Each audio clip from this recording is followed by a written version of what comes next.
Welcome into the Sports Objective. Very special night as we have a good friend of ours on, David Glenn. First of all, want to bring in Kyle from Grange Barber. How are you, man? What's going on, guys? As we sit here in Mars, of course, what everybody wants to talk about as we get ready, as we hit into WrestleMania season.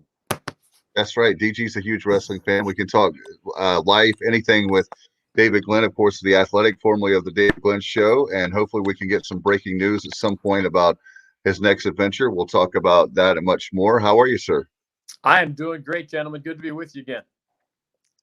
Yeah, I would love to get your crystal ball out and be able to talk about that everything's going to go perfect with the tournament. I know you've been up at all hours of the night, getting prepared for the tournament, knowing how many positives there are, and of course, I know that that's not the case. That with the COVID world we live in, I always talk about it's a pencil world now and not the inked pen anymore. That's so true. And I don't have all the numbers, but I can tell you that after almost 10,000 tests in the Indianapolis area, the number of positives was in single digits. Like 8, right? So that's really, really good, at least at the start. Of course, the ACC tournament also started well and had to have some vacated games that led to byes. So we'll see. I mean, no matter which teams you're rooting for, when I see people work their tails off for 4 months or 5 months and you get to what is basically the promised land of your sport, college basketball, the last thing I want to see is anybody sent home because of contact tracing. So made the best team win. And this year we just have to keep our fingers crossed that, all the teams are they have enough healthy bodies to play. One thing I wonder about, DG, we're in North Carolina, we're at level 4 right now for vaccinations, and level 5 means everybody. I would imagine other states are very similar. Could we not allocate enough vaccines for the NCAA tournament? And of course, it would still be left up to the players, but I imagine most people would have went ahead and got them. I think so. Maybe the NCAA, the timing is so delicate, right? Because if you just go back several weeks, there was not an overflow of vaccines. And the way I understand, the greatest protection of your vaccine takes a few weeks to really kick in after, for example, your second dose in the ones that require 2 doses. So it goes in your arm and the next day you're bionic and, less vulnerable. There is a gap.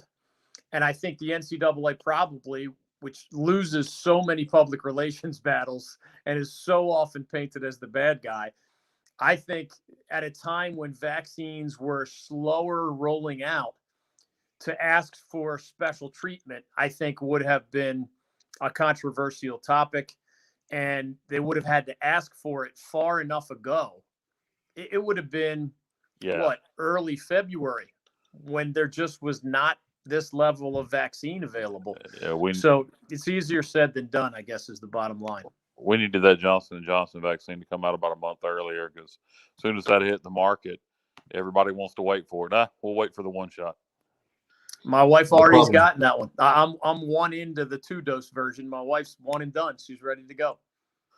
Yeah. Well, regardless, the bottom line is the Johnson & Johnson with the Pfizer, with the Moderna. I know way too much about COVID. I want to learn about something else, my friend, with my day job. And I'm really tired. I would love to talk sports without talking COVID-19 with you, and I can't wait to that moment. Having said all that, I do know for a fact that the East Carolina athletes are getting, and all the staff have been getting their shots at the Greenville Convention Center with Vidant and with all the entities there, the city of Greenville. That's one thing I'll say. Government has worked very well together, which normally I am not a pro-government guy, but they actually have done a nice job together.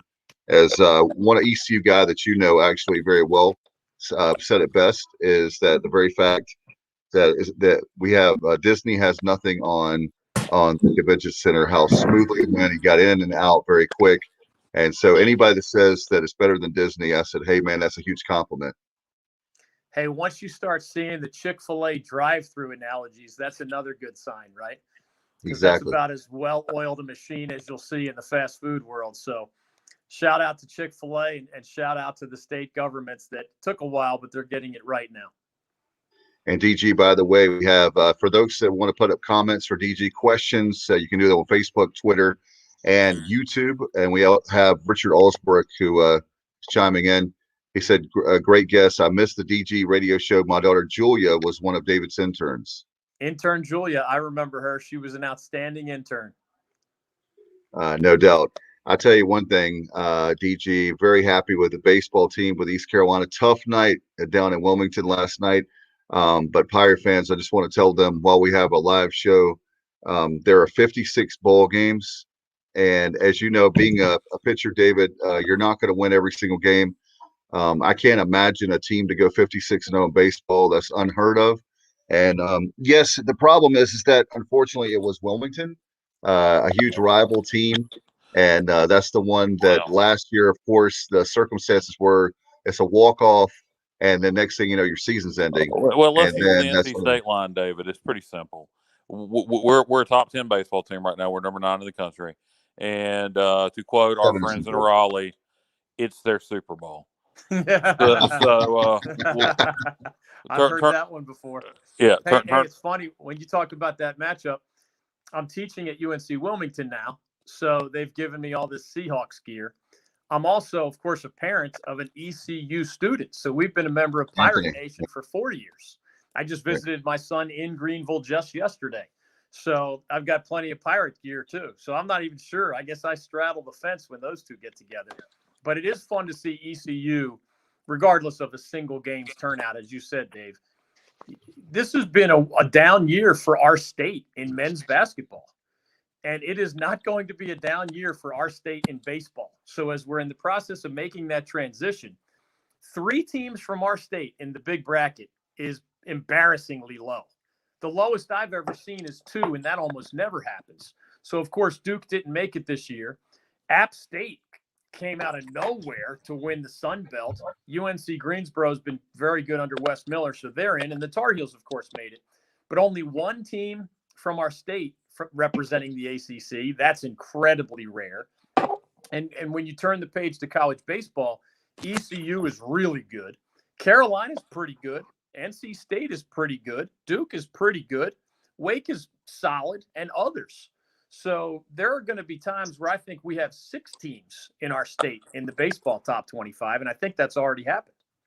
Yeah, we could have an insane amount come regional time when you factor in Wilmington potentially winning the Colonial.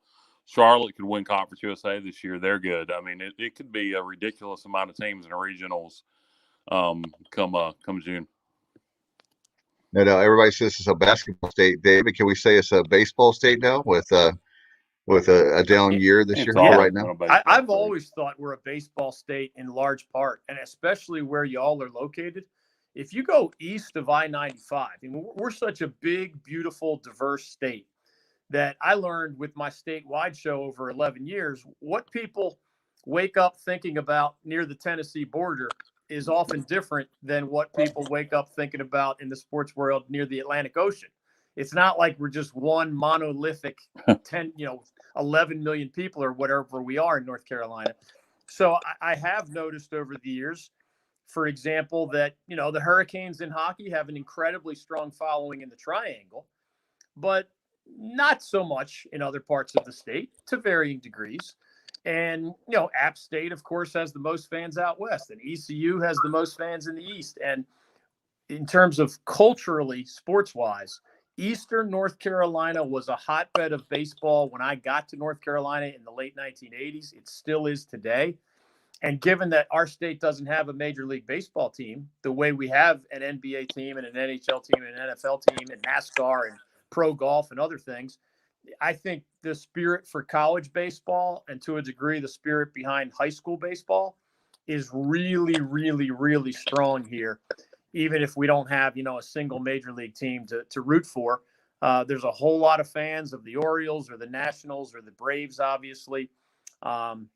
Maybe someday we'll kind of complete the sweep and have a Major League Baseball team here as well. We have the MLS on the way, so we've got almost all the biggies.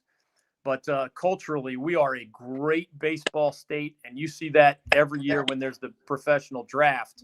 Our high schools and our colleges pump a lot of talent into pro baseball. And DG, by the way, you remember the commissioner a few years ago has Charlotte with expansion. Of course, they got to deal with, and we'll move on to. We have a question for you, so I will move on to basketball, college guys. basketball. Can y'all hear me? Yep, we can hear you fine. Okay, I got interrupted here. I'm doing this on my phone, and I had got a phone call. So. Oh, okay. Yeah, we're glad you're back with us. We're doing a live show. DG, as far as they have Charlotte, I know Mexico City, Montreal. There was 3 cities that he mentioned. Yeah, Rob Manfred did, and obviously they're going to pick 2 cities for expansion. But of course, as you know, Tampa Bay and Oakland, with their stadium situations, he said they had to handle that first. I think that was like maybe 3 years ago. He said it would probably be like more like a decade before they could really look at expansion for 2 teams. And I feel certain, based on listening to the David Glenn show, with population, that Charlotte is not only exploding with population, but if you look at as you talked about before, so I'll give you credit for it's not me, but the geography fits perfect for Charlotte to get the team. It does, and there's a lot of baseball fans there. I know people in the Triad have always said, hey, just give us a Major League Baseball team somewhere here in the Greensboro area. And that way, all those, the multi-million population of the Charlotte area can drive north and see, and the multi-million population of the Triangle can drive west to see. I don't think it'll work out that way. And it's a shame that the timetable is much longer, because when the Charlotte Knights, which are one of the best AAA franchises in the whole country, no exaggeration, the Durham Bulls and the Charlotte Knights are 2 of the best, most beautiful minor league stadiums in the country, period. And it's a shame that when they built that downtown ball, or they call it Uptown Charlotte, that when they built that ballpark for the Knights, if the timing had been just a little bit better, it's hard to get that kind of acreage in the downtown / uptown area of a major top 25 city like Charlotte. So what they got is plenty good for AAA, but they would need a different stadium for Major League Baseball. And that's going to take a whole lot of money and political willpower and taxpayer support. And I don't know when or if that's going to happen. But it's fun to think about, because it feels like we have virtually everything else that there is to enjoy in the sports world. Yeah, Dave, DG, you mentioned Carolina Hurricanes. Funny story real fast. You talk about different people that are part of the states, and they're following in Raleigh versus the rest of the state. My wife and I have a really close friend, young female in her late 20s. We went to one of her friend's house, another young female in her late 20s, down in Moorhead a few weeks back. And we walk in, this 20-some-year-old girl living by herself, and there's Hurricanes memorabilia all over her house. And just not something you expect. I asked her how she became a Hurricanes fan, living in Moorhead, being a single girl, just loves hockey. So it's kind of weird how particularly she grew up with it. We're in the first generation now, people in their 20s that grew up with the Carolina Hurricanes being in North Carolina. So just interesting, I thought. Yeah, true. And remember when the Canes first transplanted from the old Hartford Whalers to here, because the arena in Raleigh was not ready yet. Right. They played in Greensboro in those early years. And there are a lot of there, even though that is probably a 90-minute drive in each direction, there are to this day a lot of Canes fans in the Triad where, it's hard to be a season ticket holder, I would imagine. That's a whole lot of back and forth. But yeah, I know North Carolinians who live at the beach. I know Caniacs in Wilmington.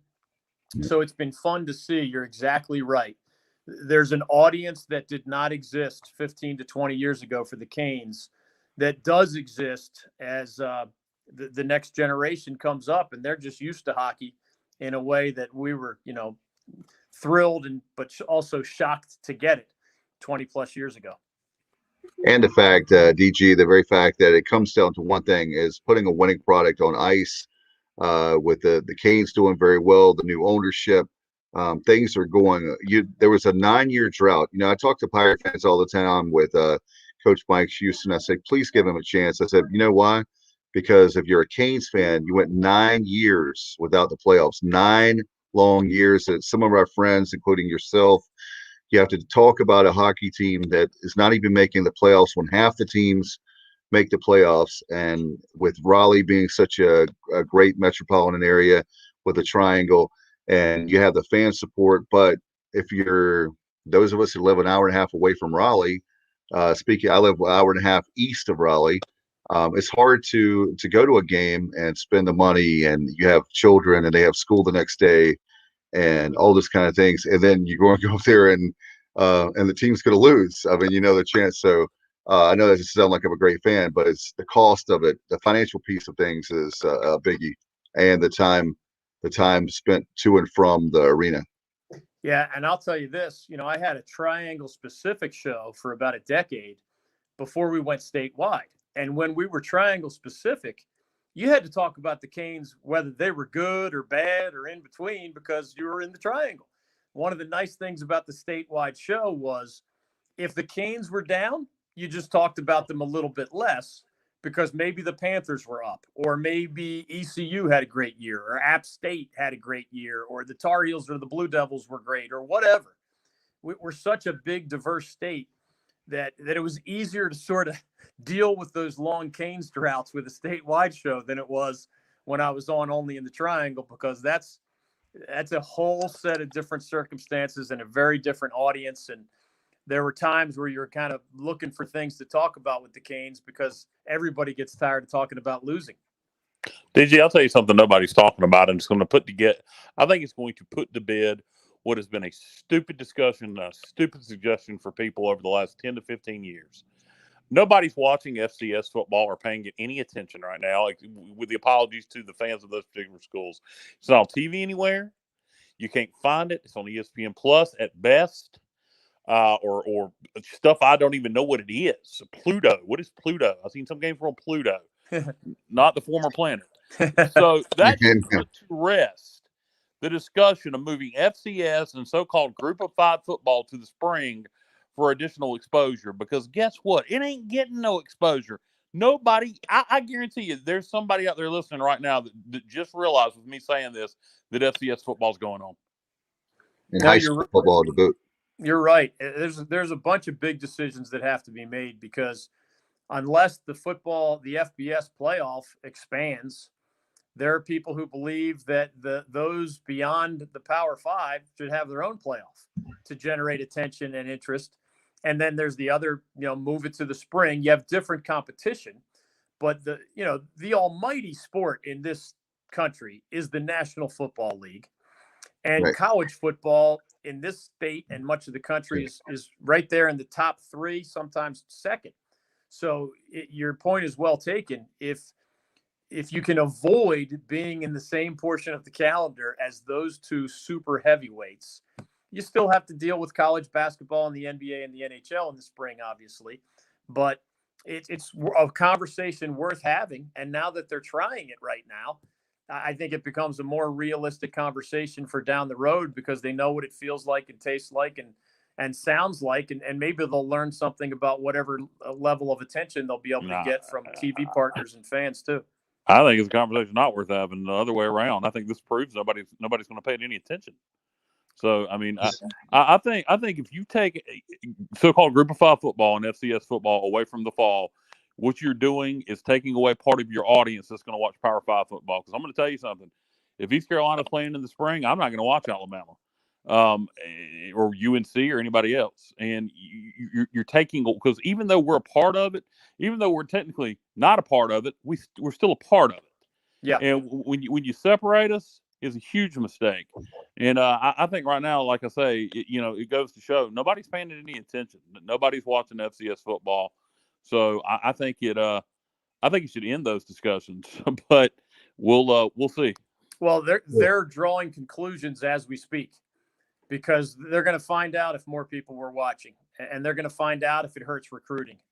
And so instead of it being a hypothetical conversation, it's now a real conversation, and they're getting some data back.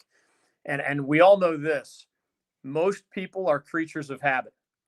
And one of the most stressful things going on among sports executives and TV executives right now is how the pandemic changed human habits.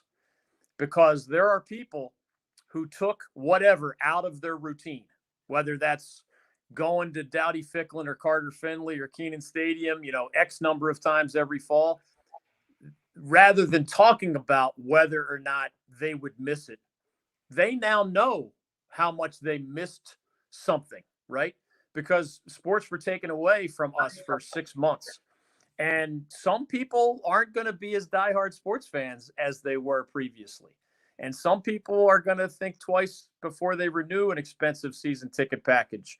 So I think most TV executives hope that people get back to their old habits. But we're learning all the time that younger people are not as enamored in as large numbers with watching sports on TV, for example, as our generation is, or those older than we are, the way they've done it. So it's fascinating. I mean, something like the NFL and college football is so powerful and so popular at the highest level that they can make mistakes and get away with it. But the less prominent sports or their lower levels of football, they have to be really careful, as you said, about making some of these decisions that get people out of the habits they were in. You could become more irrelevant or less relevant than you used to be. DG, that very fact of the group of five, I think it's this whole thing is a huge mess that college football, the powers that be, have created for themselves. I truly believe if they got their act together, they could be the number one sport in America. But the reason why the NFL gets it right is because they look at my wonderful Washington football team. They were terrible this year. They won the division. You going to try for the cheerleading squad, Dave? Yeah. No, I'm not. Don't get me started on that.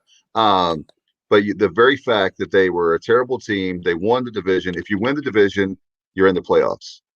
If East Carolina goes 12-0 with Mike Houston, which they can do because he's a great coach, they never have a shot.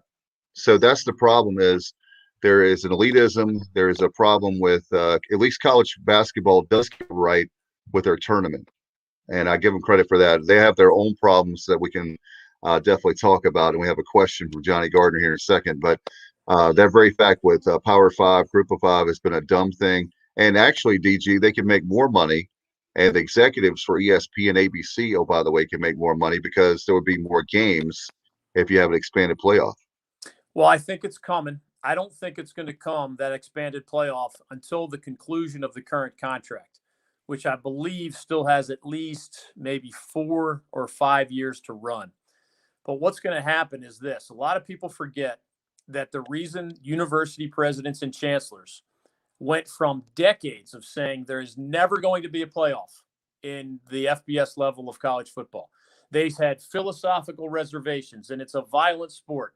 And it's even more violent at the highest level of football than it is at that FCS level or the Division II level. And we're just not going to put that extra burden on these student athletes. We heard that for decades. And then the economic downturn, and I'm not kidding when I say this, the economic downturn of 2008 caused so many beam counters and financial experts at the university level to look at declining endowments and less money available for athletics and everything else. And the next thing you know, in that financial crisis aftermath, those same university presidents and chancellors that were saying, heck no, no way, said, how much will you pay us for that college football playoff again? And all of a sudden they turn on a dime. And the next thing you know, we have a 4-team format. Well, guess what? We're in the midst of another crisis right now. And a whole lot of universities and a whole lot of athletic departments lost a lot of money because of COVID. As a member of the sports media, I can tell you, I'm not exaggerating, the same jobs that I would be paid X for, I am being offered 1/3 of X for. And I mean, these are from big companies. That's a reflection of the fact that they have been hit hard. And when that hit hard trickles down to the university level, those same presidents and chancellors are going to say, how much were you willing to pay us to expand all the way to 8 teams again? And at some point, they're going to say yes to that. And it is going to be a more fair system, a more inclusive system, and I think a better system. Because as you said, when everybody, the last place team in the worst Division I men's basketball conference still enters its conference tournament saying, hey, man, if we shock the world, we get the auto bid, right? You could be the 330th, the dead last, whatever that number is. It's in the 300s. Theoretically, you have an avenue to the national championship as the 320-something. And, we're not going to have that in college football, obviously, but we need something better. No, it's 1983. To me, it's a simple answer. You if we're going to 8, you take your 5 Power 5 champions, you take your highest ranked champion from the group of 5, and then 2 at-larges. I agree. You have an 18 playoff. Boom. Sign me up right there. That is my format as well. Yeah, and they still argue about the 2 at-large and upset a lot of people, and someone would. That'll help us. Yeah, you know how it goes. There's still going to be controversy, but that kind of controversy is actually good. Yeah. Because it raises awareness and gets people all fired up, and then people are curious. What would that undefeated Cincinnati team do against so-and-so, champion of this Power 5? That raises interest. So I think. Well, they had Georgia beat. I really do. Yeah, they had Georgia beat, and Luke Fickell's a great coach, but poor clock management was the only reason they lost that football game. No doubt. Let's switch gears now, and Johnny Gardner, one of our listeners and viewers, DG, your thoughts on what Coach Dooley did to try and turn the tide this year with ECU basketball? Steps in the right direction, but a long way to go, right? I do know this, a player that I know really, really well. The record on the court was not as good as they had hoped, obviously. But a player named Winston Tabbs from Boston College is transferring to ECU. And I'm telling you, I've watched the guy closely. He was injured one year, but before the injury and then this past season, he had all ACC ability. I'm not exaggerating when I say that. And the ACC, not this year, obviously, it's not the best league, not even close. But many years it is the best league. Yeah. And if you can be an all-ACC candidate, you can do just as well in the AAC. So that he's a little bit of a volatile personality.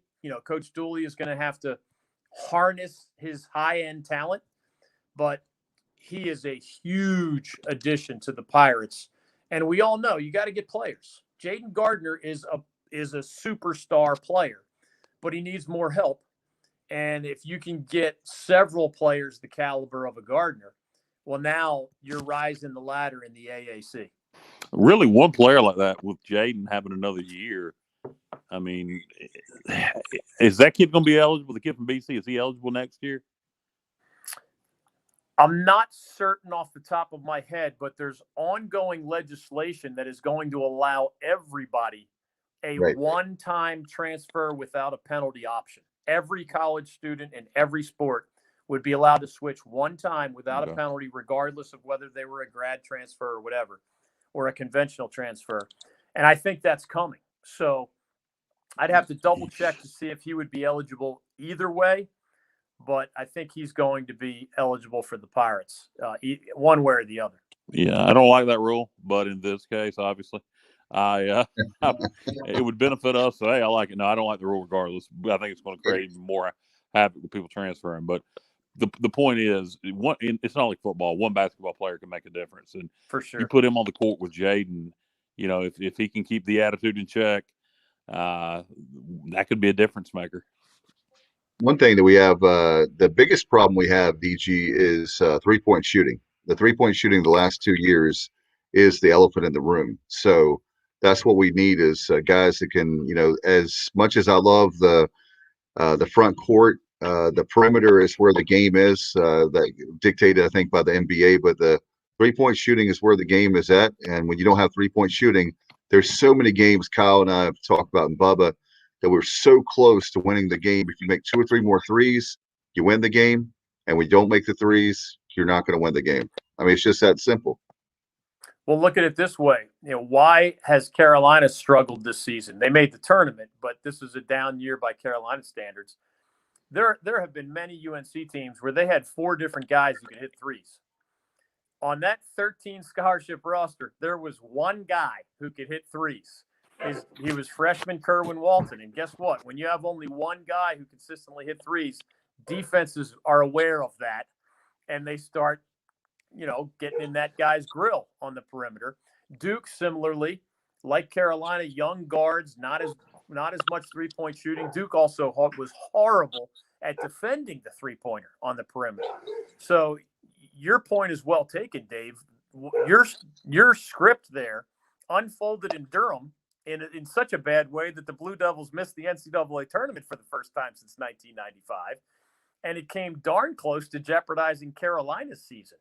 So you need good guards. And when you have freshman guards, the way the Blue Devils had 2 on the court a lot, the Tar Heels had 2 on the court a lot, it can be a roller coaster.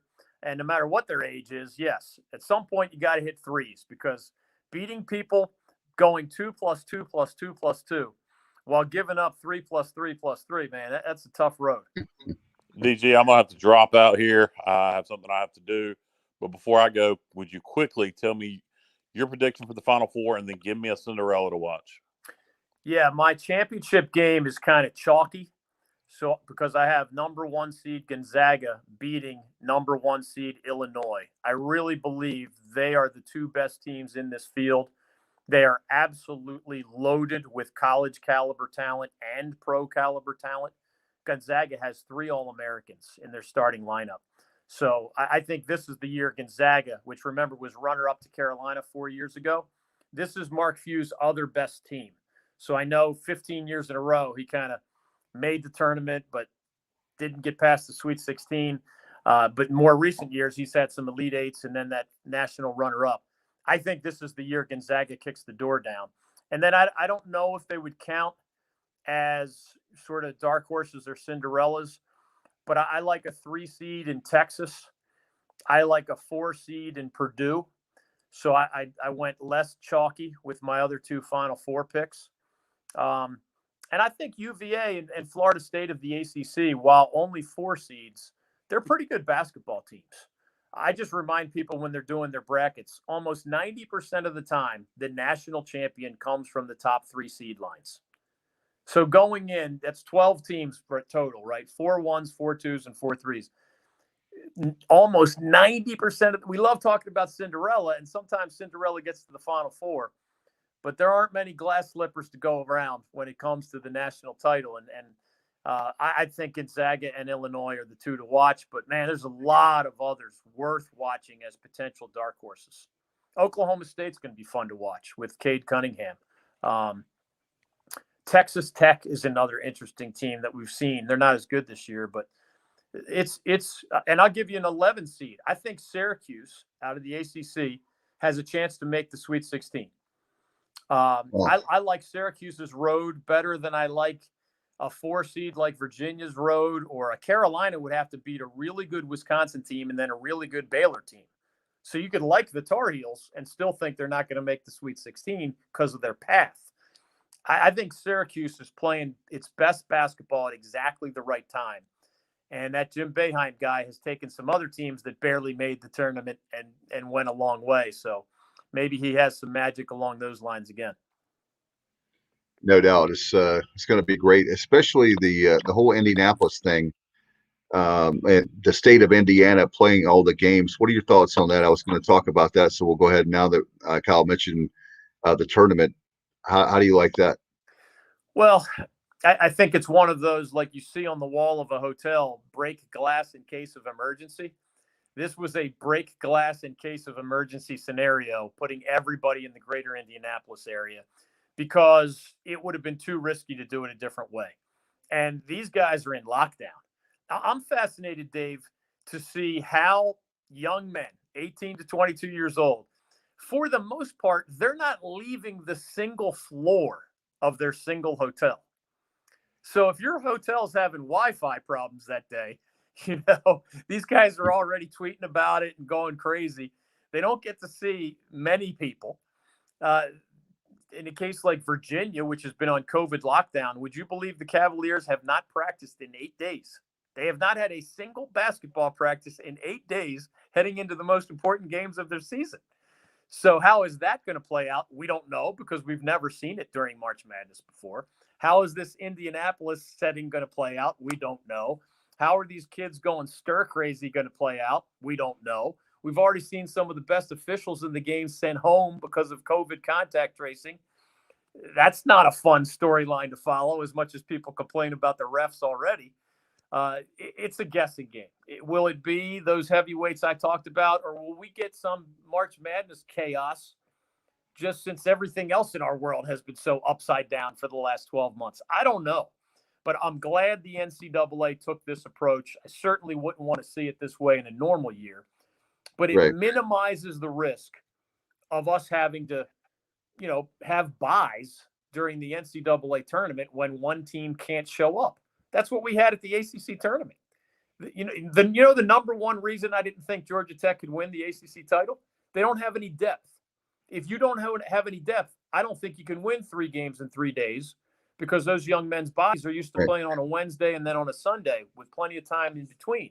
Well, guess what? Georgia Tech didn't need to win 3 games in 3 days, as it turned out, because UVA had to forfeit. So they only had to win on a Thursday and then on a Saturday. And credit to them for doing it. I'm not trying to take away from their championship, but that doesn't change the dynamic a little bit. That changed the dynamic a lot. And we'll see. I hope there are no such scenarios in the big bracket. They're not going to have replacement teams, remember.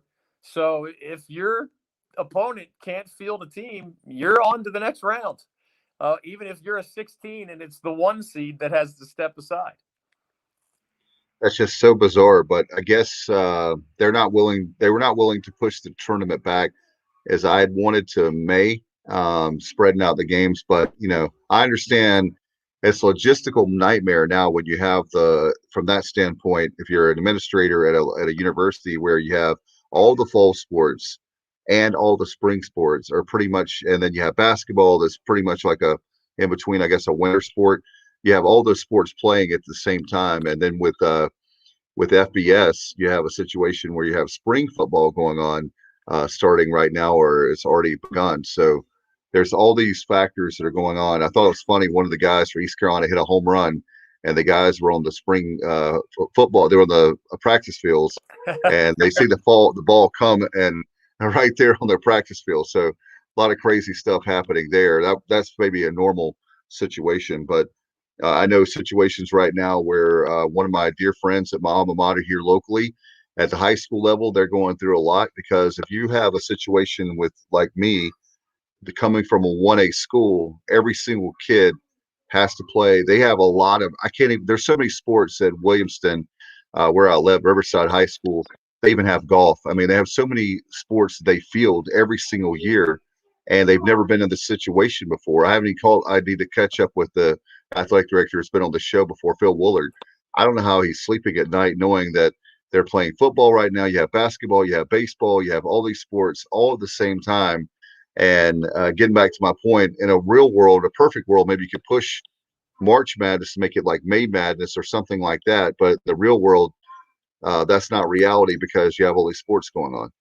Yeah, it's trickier. There are a lot of good ideas that when you start to apply them, they can fall apart. How are the NBA prospects going to handle May Madness if, their school might finish its semester the first day of May, right? And then they're technically done with their academic year. I mean, I know baseball players deal with this all the time, but basketball players don't. So how would they have reacted to that? I don't know. This was making the best of a disaster scenario. So there were alternatives, and they were all discussed.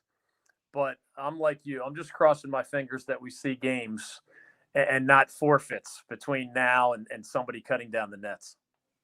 And let me ask you this question: as far as this weekend is the most challenging one with the number of games, and of course, 67 games. Those of us who love college basketball, this is like basketball on steroids. One of my favorite times of the year.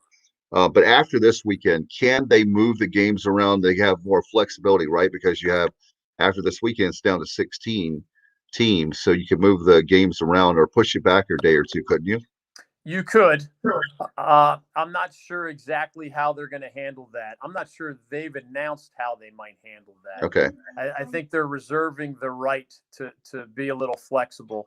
But it's funny, to your original point, It is mathematically true. Everybody thinks this is a punchline when somebody says it, but it is mathematically true given what you described as these early days of the NCAA tournament. And I share your appreciation for those days. It's wall-to-wall basketball, right? I mean, in a normal year, you can tune in at noon and pretty much go 12 plus consecutive hours seeing basketball for those first 2 days. It is mathematically true that the number of vasectomies scheduled in the day leading into the early days of the NCAA tournament. And I personally, I'm not joking when I say this, I once asked my dentist who told me that I needed my wisdom teeth out. I said, how long after you get your wisdom teeth out are you coherent enough to watch a television program? And he said, well, it depends.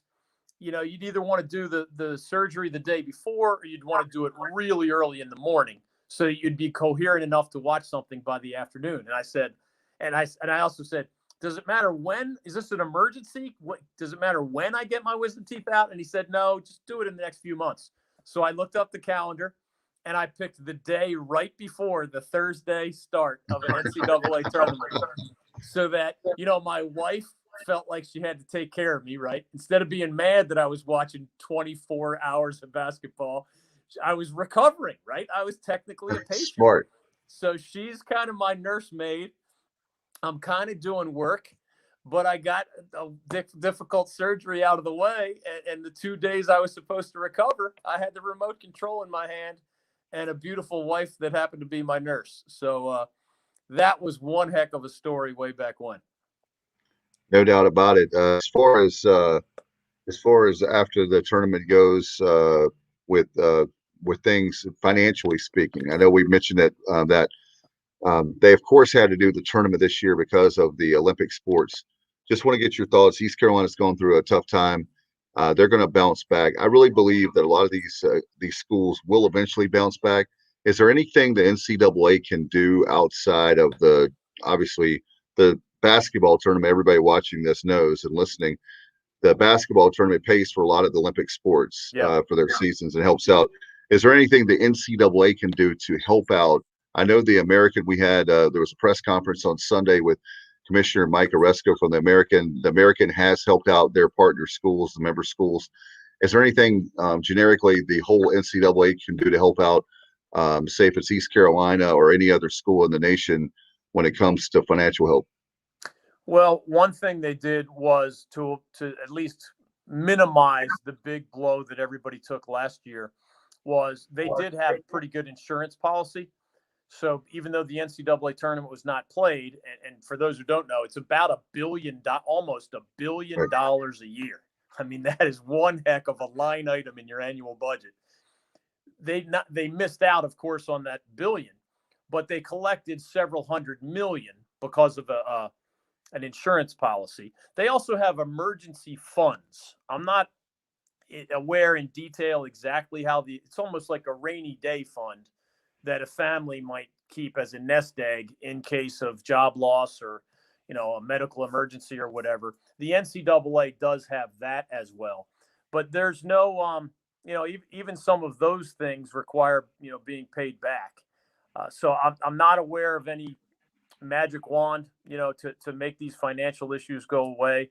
And you're right. It's the mid-sized schools and the smaller schools that have been hit really, really hard because some of the wealthier schools have tapped into their rainy day fund to try to get them through these times. And some of these other schools just don't have much of a rainy day fund.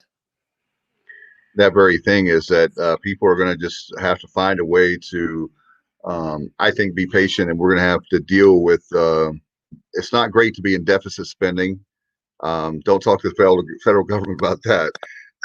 But as far as the college is concerned, they're just going to have to deal with the next year or two being in a deficit because it's going to take some time. For example, for all the people that say they're Pirate fans, make sure you get your shot because we want you in Dowdy Ficklin. I wanted to talk to you about one of the things before we let you go. I appreciate your time tonight a lot. Is the very fact of the capacity. I heard, I don't know if this is true, so I'm going to say it's a rumor, that they are going to, I heard this last week, that hopefully if things continue to go the way they are, that we'll be at 50% capacity. If that is true, That bodes well for those of us in the fall that want to see us somewhat close to back to normalcy when it comes to Dowdy Ficklin, if it's Keenan Stadium, if it's Carter Finley, if it's Wallace Wade, if it's in Boone, wherever it is. We'd love to see the numbers go back up as far as college football. Yeah, and I think there's a good chance of it unfolding that way. As they always say, they reserve the right to change their mind. And vaccines are going into arms at a pretty good rate right now, as you mentioned earlier. Hospitalizations and other indicators in a lot of the country also have been going down. It varies from place to place, obviously. But that's a very realistic scenario, the way it's been described to me, that some people are describing it. Athletic directors who are optimistic are saying, we believe it's going to be 50%. And if trends are good enough and there are enough vaccines and there's enough of a green light from the CDC and other federal authorities, that maybe you can even inch higher than 50%. But you know how it is. We're talking in the month of March. They're going to reevaluate this in the month of May. And then they don't really have to make a decision about college football season until right there in August. So who knows? By August, it could be a really rosy picture. We could have, there are entire nations like Italy that thought they were gaining momentum and then took 5 steps backward. I certainly hope that's not the case with us, and I don't think it will be. So it's a guessing game. That's what it is right now. And you and I could be talking on August 1st, and we still might not be 100% sure of what the rules are going to be. And that's hard on these schools because they want to sell season tickets, right? People don't wait until August 31st to decide, whether they're going to buy season tickets. So it's complicated. It's alienated a lot of fans. Why is that person getting to renew his or her season ticket, right, but I'm not high enough on the list? The greater the capacity, the less hurt feelings there are among these fan bases. And right now, these athletic departments need all of their fans to be at their most loyal because financially speaking, they need them as much as they've ever needed them. And DG, if you were doing your statewide show, one of the games you'll be talking about in late August, Labor Day weekend, there's a huge game with App State. I think it's the home game in East Carolina at Bank of America Stadium. That is going to be a huge game. And I really want to, I know that it may not be 74,000 people there because of normal times, ticket prices, that sort of thing. But that Thursday night game is going to be one of the first games for the 21 season. Yeah. And with 2 proud fan bases, in-state rival, in a great city with a lot of things to do, I really believe I'll be one of many people there. And I'm hoping that we can be great that night. I have covered a lot of games in Charlotte, college football games at Bank of America Stadium, and it's one of my most fun things to do, whether it's been these ACC football title games or some of those intersectional games. South Carolina is representing the SEC and North Carolina or an NC State or a Virginia Tech is representing the ACC. The Belk Bowl, of course, is another example of that. It's just a blast. And in this particular case, you're right. It's the proud program in the western part of our state against the proud program in the eastern part of our state. And they don't meet each other all that often, but they both have famously passionate fan bases in football. So those are 2 colors that I don't get to see collide very often. And it happens to be where my son is in school against where my daughter is in school. Oh, my gosh. So you got an extra layer of complexity for us at the Glenn family. So does that mean DG will be going for one team and the lovely and talented Maria will be going for another? Y'all split? It's funny. John Grisham, the legal thriller author, is married to a Carolina girl, but lives in Charlottesville, Virginia, and sent his own son to play baseball at UVA. So when UVA played Carolina at the Smith Center, where John Grisham and his wife have season tickets, his joke was that he rooted for Mississippi State, which was his legal alma mater, because he didn't want to alienate either the Cavalier fans or his wife or his son or the Tar Heel fans that he sat near every year. So he just kind of took a pass on the whole thing. While he watched the game, he was there. but he just wasn't rooting for anybody. I'm not sure how I'm going to handle that. We'll see. At that point, Anthony will be a graduate of ECU, and Avery will be a sophomore at App State. But yeah, we're neck deep in both of those. You'll see a lot of those colors all over the Glenn household right now. So I'll have to do more thinking about exactly how we're going to handle that. No doubt. And I saved the toughest question for you for last before we let you go. And that is any updates on where we can hear you. We had Richard Allsbrook, for those just tuning in and listening. We had Richard Allsbrook, who is obviously a fan of East Carolina, a fan of our show, and fan of the DG show, wanting to know where you're going. Have you had I know it's a tough time right now financially with these institutions as far as the media is concerned. Have you had any more progress where we can hear you every single day or more than one, maybe once a week?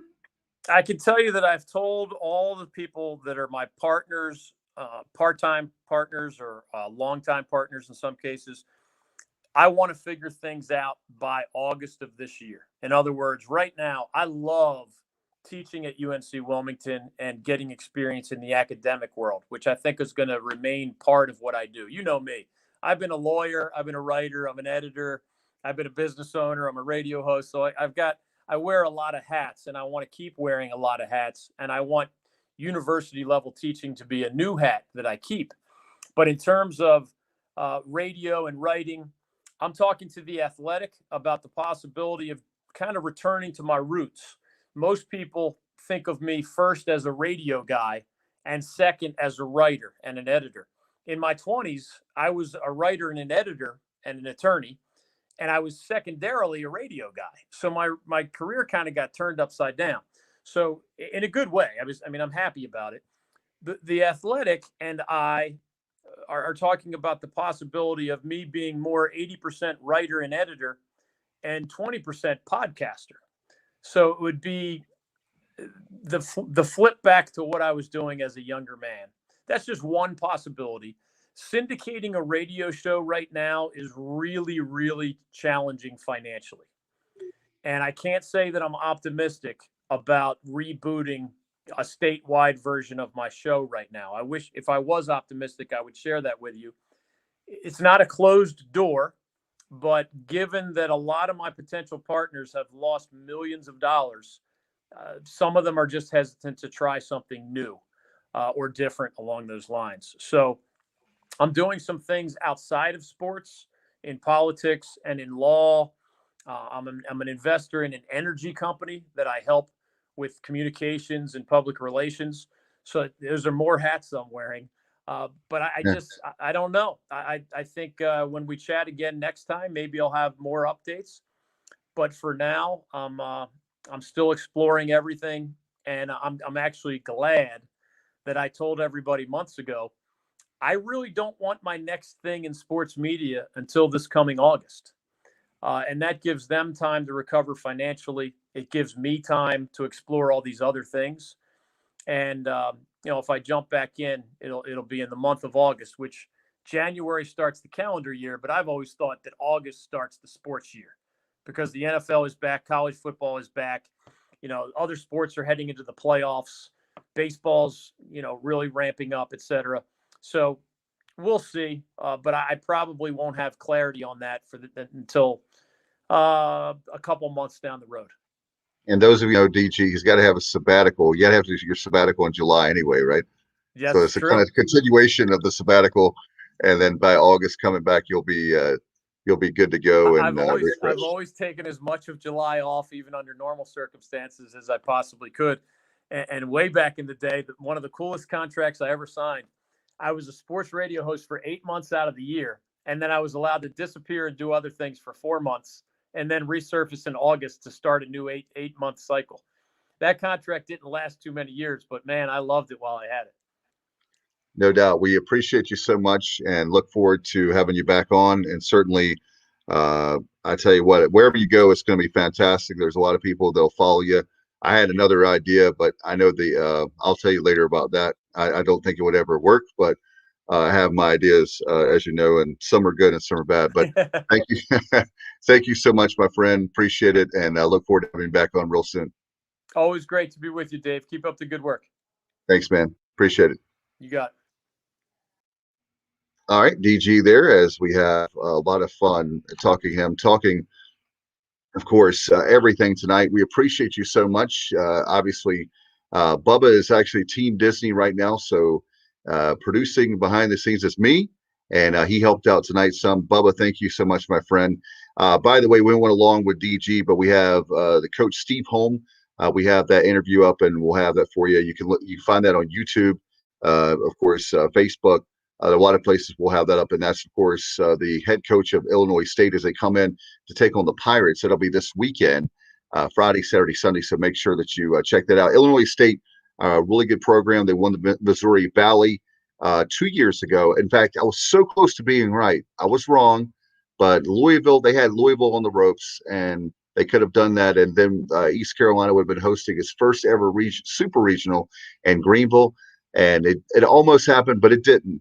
And but anyway, I had a chance to sit down with him this week as they get ready. The Pirates are going to be taking, hopefully can bounce back against the Redbirds. We'll see how that takes place, and we appreciate all that they do as far as college baseball is concerned. We appreciate the Pirates, and we appreciate Illinois State. A lot of great coaches come on our show. You can't always say that about every single sport, but we appreciate the time with Coach Holm. Want to give a shout out to pgxgloves.com as they look out for us, and I want to thank them for helping us with my very own son, Alexander. pgxgloves.com. They have custom baseball gloves. They have batting gloves, personalized stuff, youth, football gloves. I have my golf shirt on right now. They have golf gloves, swag, a lot of cool stuff. Make sure that you check out them.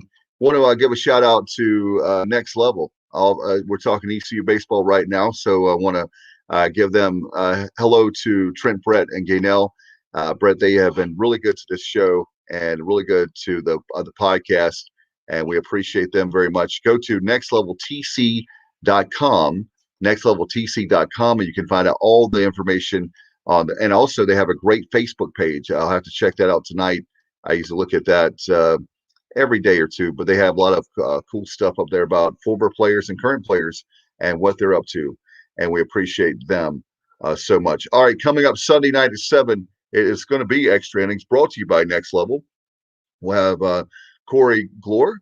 We'll have him on, and we'll have your comments and suggestions, maybe whatever you'd like to talk about that, and we'll do that and so much more. Thanks to David Glenn, our great guest. We want to thank also Bubba Rosenbaum once again, behind the scenes, making a little bit of a cameo, and also Kyle Barber being in the first half of the show. Thank you very much. Until next time, you've been watching and listening to the Sports Objective Podcast. Good night, everybody, and go Pirates.